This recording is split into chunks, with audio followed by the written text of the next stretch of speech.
and breathe and really desensitize. And if you want to get nerdy about it, you can go through these D1, D2 patterns with the shoulder all the way across, up and down, all the way through. Just find those areas that are tough and really get motion going through there.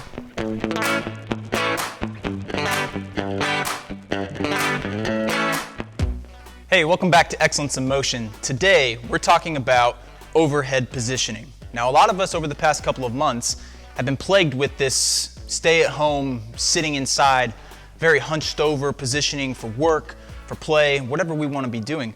So we're putting ourselves in kind of awkward situations that aren't optimal for overhead activity and gaining full range of motion with our upper limbs. So the reason that we're talking about overhead positioning now, especially, is because a lot of places are starting to open back up, and you may be getting into doing things that you haven't done in a long time, like overhead squats, shoulder press, push jerks, clean and jerks, things of that nature.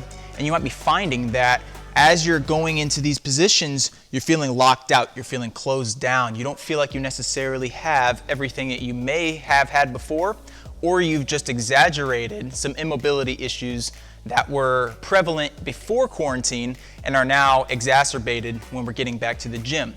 So when we talk about the shoulder joint, oftentimes people think about the ball and socket. So arm into shoulder, range of motion that we get from that joint altogether. And you might be thinking to yourself, I already know why I have mobility restrictions. I have tight lats, or my triceps are a little bit stiff. All those things are a maybe and could be a yes. But what we also want to address is the other portion of the shoulder joint that most don't consider. And that's the relationship between the rib cage and the scapula. So the scapula is sort of that gliding bone that gives us added mobility from the shoulder joint to allow us to fully go all the way overhead in all planes and directions. So if we have a dysfunction associated with the scapula, then we are missing out on a lot of range of motion, a lot of degrees of freedom, if we're only addressing potentially tight muscles and not dysfunction within that joint system. So what we're going to look at today is a simple way that we can take a lacrosse ball and address those immobility restrictions between the scapula and the rib cage and sort of free up some space and get our bodies comfortable with gaining that extra range of motion and allowing us to get into better positionings with barbells, dumbbells, thruster, wall balls, and anything else that you can think of that puts our arms up overhead and potentially creates restriction and maybe even causing pain like impingement syndrome and the like. So grab yourselves a lacrosse ball and let's get into it.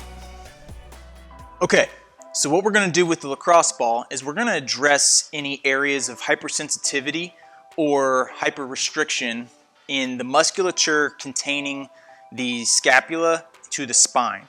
So you have a couple superficial muscles there, like your rhomboids, that go from the spine and connect to the scapula. So what we're going to do with the ball is we're going to pin down those areas, and we're going to do kind of like a tack and floss sort of thing to see if we can restore some of that function and maybe even trick our brains into associating that with normal range of motion and not being complacent with moving within these restricted sorts of dynamics. Okay, so what you want to do is get your ball and you want to rotate yourself in a manner that's going to allow you to put that ball right between that musculature between the scapula and the spine.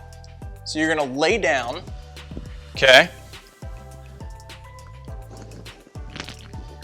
And once you've kind of positioned that ball exactly where you want, now you're going to move your arm through as much range of motion as you have. And you can tell that with me, I'm not getting very far. I can get to about here before I really start to feel that sensitivity. And what I want to do here is I want to test my breathing. So if I'm moving in these positions and I'm arching myself all the way around, and I find that I can't really take a breath without it being too painful. Breathing in and breathing out is hypersensitive, and that means I might have a little bit too much pressure on that area. So I might want to arch up or kind of relieve that pressure a little bit, find those areas of sensitivity, and really just kind of contract and breathe and really desensitize. And if you want to get nerdy about it, you can go through these D1, D2 patterns with the shoulder all the way across, up and down all the way through. Just find those areas that are tough and really get motion going through there. And you'll find that it's really sensitive, and that's okay. That's just letting us know that that's an area that needs to be worked on if we want to improve the relationship between the scapula and the rib cage. Another way that you can increase the intensity of this, if doing it just with body weight isn't enough, you can always grab extra weight, like a slam ball.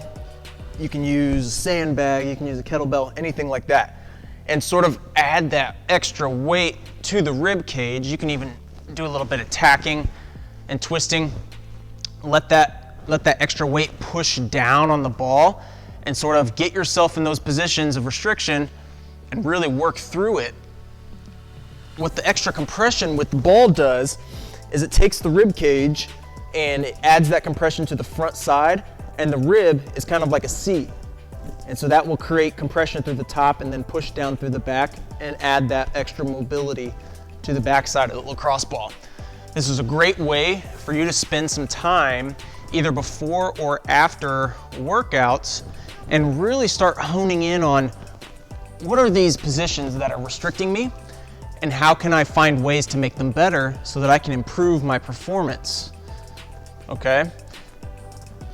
This really takes personal responsibility into account, gives you the power to take control of the things that are making training difficult for you.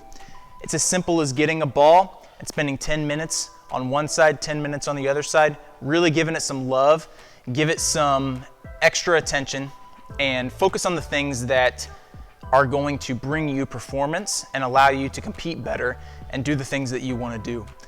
As always, thanks for watching the video. If you guys like it, please subscribe, leave comments, anything you want.